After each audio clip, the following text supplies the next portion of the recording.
في جولة ماتعة بين أروقة معرض الكتاب، بدأ المشهد أشبه بحوار صامت بين القارئ والرفوف.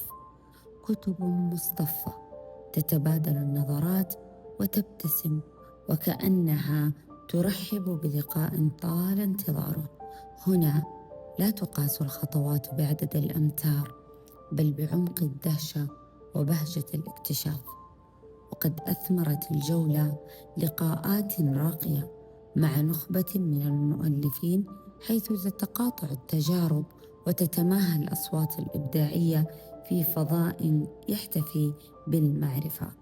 كما حظيت دور النشر بحضور لافت، وفي مقدمتها دار تكوين بما قدمته من عناوين تراهن على الجودة والعمق، بوصفها منصة نابضة تعكس تنوع المشهد المحلي، تختصر معنى المعرض: كتاب يبتسم، قارئ يصغي، ثقافة تمضي بثبات نحو أثر أبقى.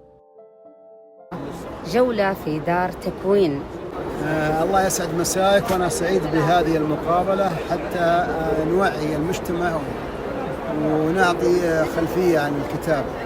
كله بشكل عام تهتم ببناء الإنسان العسكري، لأنه الإنسان العسكري لا بد أن يكون سليم العقل، لا بد يكون بعيد عن المؤثرات العقلية، لا بد يكون مخلص لعقيدته، مخلص لوطنه. كتابي كل فيما يخصه بالطبعة التالي.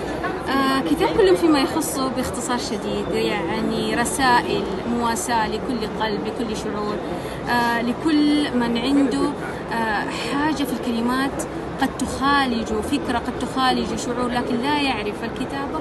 ربما بالقراءة تداوي قلب كل إنسان. الآلة عقلي هي مجموعة من خواطر باختصار تتكلم عني. حسناء الجزيرة حكاية واقعية لقصة امرأة عانت من طفولتها، منذ طفولتها، وهذا الجزء الأول. يبقى الجزء الثاني انتظرونا. نحن ننتظرك على قناة قاف الثقافية لتحدثين عن حسناء الجزيرة في جزءها الأول وتخبرين عن أسرار الجزء الثاني.